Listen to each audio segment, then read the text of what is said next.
일단 니베아 하면은 저희 회사의 법인명이 니베아 서울이에요. 좀 독특해요. 근데 이런 나라들이 좀 있어요. 뭐 니베아 샹하이나 니베아 두바이처럼 니베아라는 브랜드에다가 그 수도 이름 붙여가지고 하는 경우 있는데, 니베아 브랜드가 사실은 이 바이어스도프라고 되어 있는 독일 회사에서 매출의 70% 이상을 차지하는 가장 큰 브랜드라고 보시면 돼요. 그만큼 대표성이 있기 때문에 일부 해외 지사 중에서는 이제 니베아라는 이름 붙인 회사명이 있는 거죠.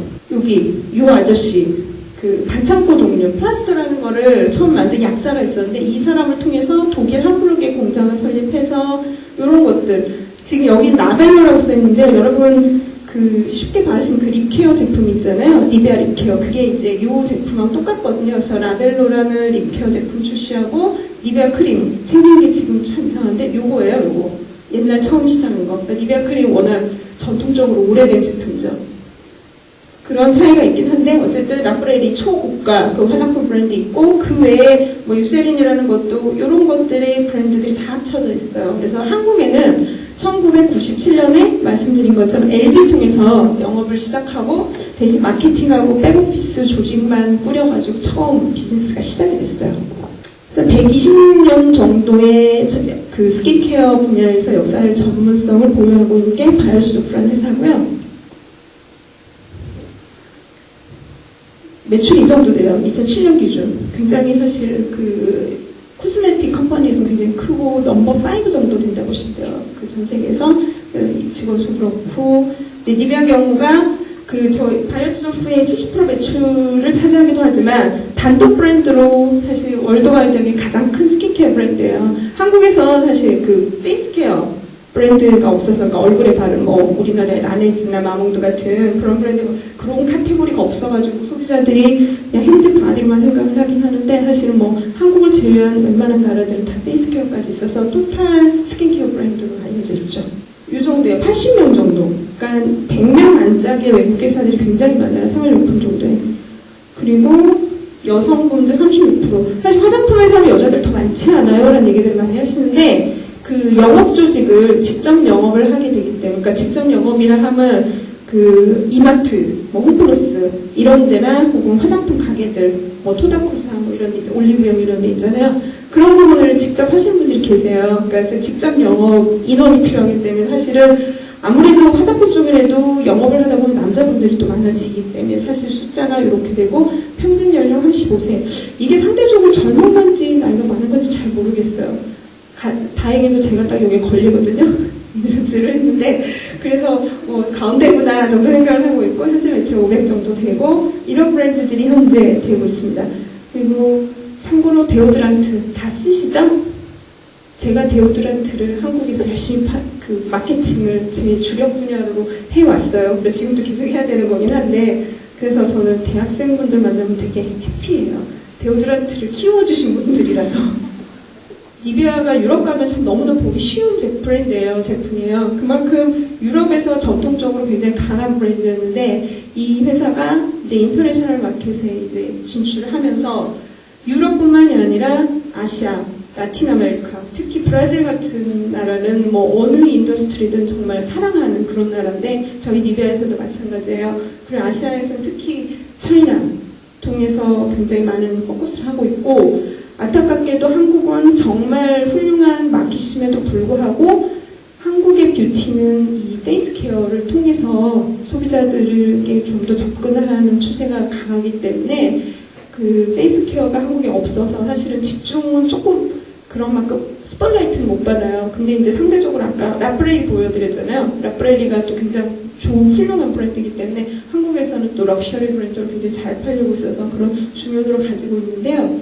여기서 이 부분 말씀드릴게요. 사람, superior talent라고 이렇게 썼는데, 바이오스도프에서도 다른 인터내셔널 컴퍼니랑 마찬가지로 사람에 대한 투자를 되게 많이 하는 회사예요.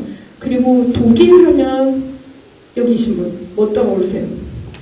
그 일반 사람들에게 패션과 문화에 대해서 굉장히 뭔가 기대를 하게 되는 그런 나라들이잖아요. 근데 독일은 말씀하신 것처럼 분단이라는 걸 조금 이렇게 여러 가지 섞어서 생각을 하면 그 사회주의가 굉장히 강했던 나라라서 이런 뷰티케어 브랜드를 파는 회사임에도 불구하고 이퀄하게 사람들을 대하는 게 있어요. 근데 저는 가끔 이거 웬 공산주의? 농담 삼아 그럴 때도 있어요. 이거 그냥 좀 지나친 표현이긴 한데 뭐 그 정도는 아니지만 그 사람 한 명 한 명에 대한 케어가 굉장히 강한 나라고 그리고 회사 자체도 그래요. 그게 뭐 독일 본사만 그렇겠지, 뭐 유럽만 그렇겠지라고 생각할 수 있는데 사실 제가 미국 회사에 7년 있다 여기 오면서 느낀 첫 번째 충격이 그거였어요. 이렇게 나를 예뻐해줘? 나를 왜 이렇게 챙겨줘? 이런 생각이 들어서 사람들 너무 좋은 거예요. 되게 가족적이고 서로 같이 할 수 있는 분위기가 되어 있어서 회사 크는 게 나도 크는구나 라는 그런 생각을 할 수 있는 그런 분위기가 독일 회사의 특징이라고 제가 발견을 했어요. 물론 미국 회사는 뭐가 좋고 뭐가 아니다 이런 거 분명히 있어요. 그리고 뭐 그냥 일률적으로 뭐 미국 회사는 어때? 라고 얘기할 수도 있지만 사실 회사마다 그 문화적인 그런 차이가 있기 때문에 또 조금씩 다른 부분이 있는데요. 독일 회사 제가 뭐 한 번밖에 경험을 못했지만 그 다른 사람들 통해서 다른 독일계 회사 얘기도 듣다 보면은 어쨌든 좀 전에 말씀드린 것처럼 사람에 대해서 지속적으로 투자하고 사람을 관리하는 부분에서 좀 많이 신경을 쓴다. 그게 물론 정말 잘하는 사람에게도 신경을 쓰지만요. 뭐 능력 없는 사람한테는 물론 어느 회사도 돈 안 써요. 근데 어느 정도 능력이 되면은 그 사람에 대한 중요도에 대해서 생각을 하고 있다는 게 독일 회사의 되게 매력이라는 생각이 들어요. 이 5가지가 굉장히 저에게 중요한 저희 회사의 코어 컴피텐시라고 보통 얘기를 하는데 핵심 역량이에요. 그 중에 이 2가지. 즉 어느 회사든 돈을 벌어야죠. 매출을 올려야죠. 그게 회사 다니면요. 학교 다닐 때랑 되게 달라요.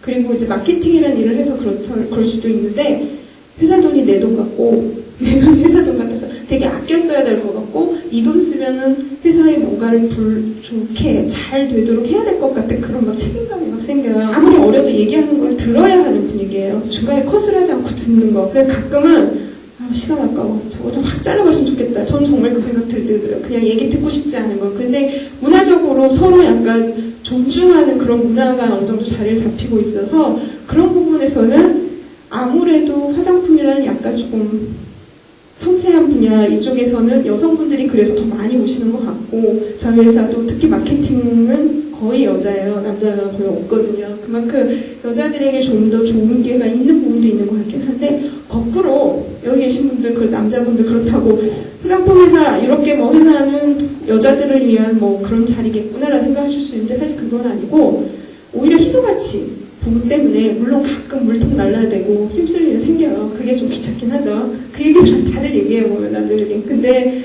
그래도 그럼에도 불구하고 희소같이 분명히 있고 거기서의 분명히 여성들과 다른 차별점이 분명히 있어요. 그런 부분 왜냐면 상사가 좋아하거든요. 남자들도 잘 따르니까 말 잘 듣거든.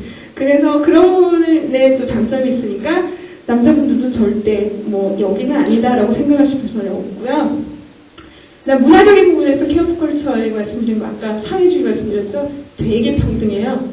저도 뭐 수시로 제가 뭐 얘기하고 싶으면은 저희 이제 사장님 지사 사장으로 와 계신 분은 그 네덜란드 부분이세요. 근데 수시로 그냥 쉽게 들어가서 제가 하고 싶은 얘기 그냥 하고 그러면은 사실은 국내 회사는 그 하이라키라고 얘기하죠. 그 관계가 돼 있기 때문에 내 보스에게 말하는 건 오케이. 하지만 내 보스를 건너뛰고 그 위에 보스에게는 말했다가 사실은 좀 문제가 될 수도 있어요. 그런 게 좀 조심스러울 수도 있는데 물론 모든 회사는 그렇지 않아요. 열린 회사들도 많은데 여전히 이제 주위에 제 친구들이나 뭐 선후배들 만나다 얘기를 듣다 보면은 그런 부분의 한계들을 얘기를 들을 때마다 제가 참 자유롭고 편하게 회사를 다닌다라는 생각이 들어서 기쁠 때가 있어요. 상대적인 그런 거.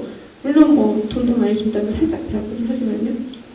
회사 자체가 그 회사의 성공과 더불어 사람의 성공도 되게 원해요. 심지어 그 유럽에 이제 본사에 이제 종종 출장을 가는데 이제 본사나 유럽 애들은 더더욱이 걔네들은 이제 라이프에서 패밀리 프라이빗 라이프하고 회사에서 프로페셔널 라이프의 어떤 밸런스에 대해서 굉장히 중요하게 생각을 해서 심지어 출장을 한 2주를 좀 가게 되면은 보스가 너 2주 출장 가는데 니네 와이프가 괜찮다고 하니? 이런 거 물어봐요. 저는 이해가 안 돼요. 근데 걔네들의 라이프는 그래요. 그게 물론 한국이기 때문에 좀 다르지만 그 문화 전반적으로 저변에 깔려있다고 보셔도 될 것 같아요. 그만큼 사람을 좀 케어하는 부분에서는 정말 좋은 메리트가 있는 장점이 있는 회사다라는 생각이